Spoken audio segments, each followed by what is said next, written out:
Did you hear that? That's the mating call for the 50 BMG. Isn't it beautiful? Hello, 45 Alpha Charlie Papa channel, and today I'm bringing you another war relic. That's right, I'm bringing you something of the U.S. Army this time. But this is an old gun. What I've got here is an 1898 Krag Jorgensen in 3040 Krag. Now, I was at the local gun store the other day, and I've been saving up for a different rifle, something a little bit more modern. You know, I walked in there and he had this sitting on the Milsurp shelf, and I couldn't pass it up. I just had to take it home. He made me a great deal on it. I paid $225 for the rifle and 40 cases of unprimed brass. So I thought there was a pretty decent deal for a Krag Jorgensen. Now this one was made in 1900. Now they made Krag Jorgensens for the Army. Springfield Armory did from 1893 to about 1903. Now those dates will kind of shift back and forth depending on where you're getting your information from, but that's kind of a general area of when these were made. I know it's 1892 was the model on this. That's when it was approved, but there was some infighting between domestic manufacturers that the Army picked a foreign manufactured rifle, and there was another set of trials, and again the Krag Jorgensen won. Now this is a very important rifle for the Army, and the fact that it is the first repeating bolt-action repeating rifle, and it also shoots a smokeless powder. Prior to that, they were using the Springfield trapdoor, which was some of those were modified old muzzle loaders, but the Springfield trapdoor was a black powder brass cartridge breech loader. And that was kind of way behind the times by 1893. Most other armies had all gone to some kind of bolt-action repeater. Now, on the plus side for the United States, we didn't have to go through the making a bolt-action repeater in a black powder and then switch over to smokeless powder when that became all the rage. Now, smokeless powder kind of changed the game. You got countries like Austria that, you know, within a 10-year frame, they went through 5 different models of rifles, everywhere from black powder to smokeless, and playing around with the ballistics. Eventually, this was replaced by the 1903 Springfield. So this is kind of a gun that was a transition gun. Very unique in the way it loads, very unique in the operation of it. It loads here via a side gate in a magazine. It will hold 5 in there, and it's just a dump load, what they call a dump load magazine. You just throw the ammunition in there, 5 rounds, and close it. The nice thing, it's got a magazine cutoff, so you can single load this like you could the old trapdoors, because at the time the Army was still kind of a one-shot, one-kill mentality. They wanted marksmen to have guns. They wanted to save ammo. So this harkens back a little bit to the trapdoor, but pushes us forward into a bolt-action repeater.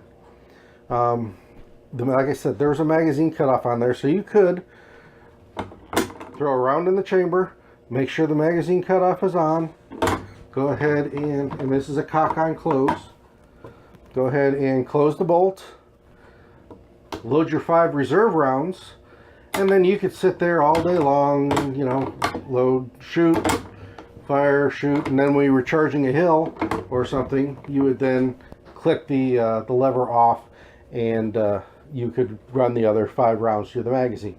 You could top it off at any time too. That was another plus to that they felt to this rifle. Now, it did serve in a few different wars. This is a 1896 or 1898 version. There was an 1892 version, and there were several changes. Eventually became an 1896 version, and then the 1898. And there were some other revisions and stuff over the life of this rifle. This is one that they kind of rushed out and then went through and did revisions. Most of the older 1892 rifles eventually were converted over to 1898s. It did see some wars, the Spanish-American War, the Philippine Insurrection, and the Boxer Rebellion. The Spanish-American War, we found out that There were a few, not necessarily flaws with this rifle, but it wasn't necessarily the greatest of military arms. It was slow to load. It had a powerful cartridge, but not as powerful as what the Spanish were using in their Mausers. This is highly regarded as one of the slickest bolt action rifles around, and the bolt works really nice on these. Teddy Roosevelt's Rough Riders used these. It was just a great little transitional rifle for the U.S. Army. Another thing, there were a few of these left in reserve come World War I. These did see some limited use in World War I. The Navy was using them.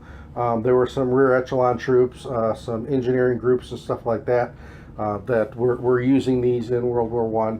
They weren't a main battle rifle. They weren't something out on the front lines. But if you want to know more about it, C&N Arsenal did a really great hour and 45-minute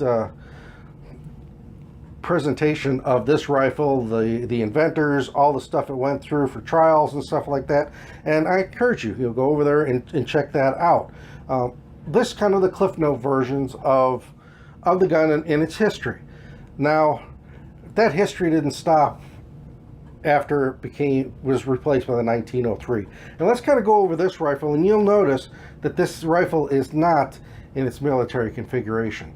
So let's go ahead and turn this around, and we'll go over this particular rifle here. All right, I've got this turned around so you can see the other side of this rifle. But I also wanted to tell you kind of the other side of the story on these. One of the reasons why it's hard to find these in military configuration. This rifle started out at 49.1 inches long. It is now, overall length now is 43.5. That means they took 6 inches off the end of the barrel here.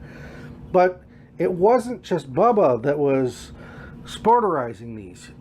These, like I said, these could be picked up for about $1.50 back in the day. So they became a very beloved rifle to the shooting public. Once the shooting public got to know how well these shot, the fact that the cartridge was good enough to hunt and take down just about any North American game out there, the shooting public ate these things up.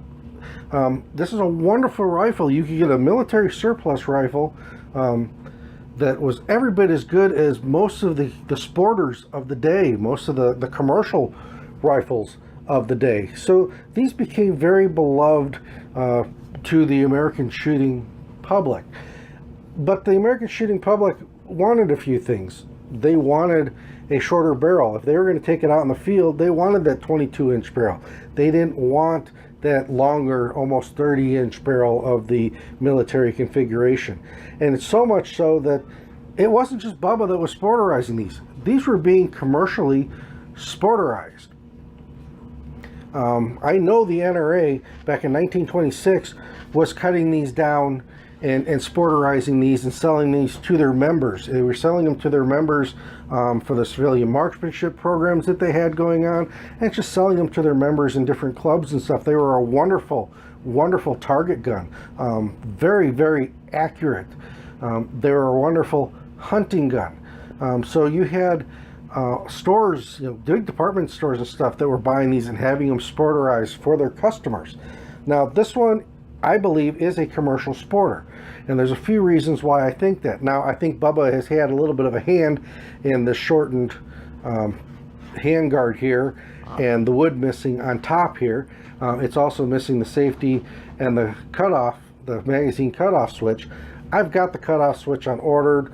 I've looking for a safety for it. I found a safety for it, but I want to try to get the original military. I bought this as a project rifle. I just want to get it back to looking as military as I possibly can. But the reason I think that this is a commercial sporterized version is, one, as many commercial sporterized versions were, it's got the 1903 front sight on this. The original front sight of this would have been dovetailed into the barrel. It also has, and I don't know if you can see that or not, I don't know if that's going to come up on the camera very well, but it's got a military style crown on it. So it's got a rounded crown on the rifle, on the end of the rifle. very indicative of a commercial sporter because they were using the same armories that were making guns at some time. I know when the NRA was doing it, they were having them sporterized to help keep some of these this talent, this labor pool working, because in 1926 there just wasn't a big need for a huge amount of people making military firearms. Not until World War II came back around that there became a need to tool up again. So that's one. The other reason is that the original ammo that went in these was corrosive. So I'm sure a lot of those surplus rifles, probably this one included, were kind of shot out at the end. If you didn't clean these at a regular schedule or clean them when you shot them, corrosive ammo is known, especially at the end of the barrel, to be the detriment to accuracy. Most of the salts and stuff get pushed out to those last few inches of barrel, and then if it doesn't get cleaned, that's where it absorbs moisture from the air and then starts corroding the end. So to get these back up to shootable and accurate as they were from the factory, a lot of times sections of barrel had to be removed, and the market just wanted the shorter carbines. It was also loved because it is one of the slickest bolt actions out there. I mean, this bolt runs very, very smooth. It is a cock on close design, but it is a very, very slick action. So that's kind of the rest of the story, and one of the reasons when you find these, they've got a lot of history. Yes, they've got some military history, and that military history is great, and if you can find one in a full military furniture, in its military configuration, those are sought after. They're collectors. There's people out there that buy them. This is kind of a shooter grade, but this is kind of the other half of the history of these rifles. So many of them were cut down and sporterized, and it was kind of for necessity. Otherwise, we probably wouldn't still have these. I mean, if they didn't take the 6 inches off the end of this barrel, who's to say that it would have shot worth anything? But by taking that time to shorten the barrel, to crown it properly, they became shooters again. And the American public and the American shooting public would have a wonderful rifle for not a lot of money. So this is 45 Ultra Charlie Papa channel, and I do plan on taking this out and shoot it. I've got my dies coming. We'll take this out, shoot it. We'll go over the rifle a little bit more as I get some parts to add to it. We'll kind of see as I add to this what I do to it to try to get it back to military configuration. But I will, the next video you see of this, we'll have it out and we'll have it shooting, and we'll just enjoy it for what it is and the history that it has. Now, I wish this was a family heirloom. Maybe I'd have a little bit more providence as to what happened to it or not. If you find an NRA model one, now they're not marked. This very well could have been an NRA marksmanship program, but those are also desired, and those are the ones that were NRA sporterized. But you have to have the official NRA documentation that this is a sporterized rifle from the NRA. But again, neat rifle. They've got a very long history. This one's 118 years old. But again, this is 45 Alpha Charlie Papa. This is my 1898 Springfield Krag Jorgensen rifle. Thanks for watching. I am out.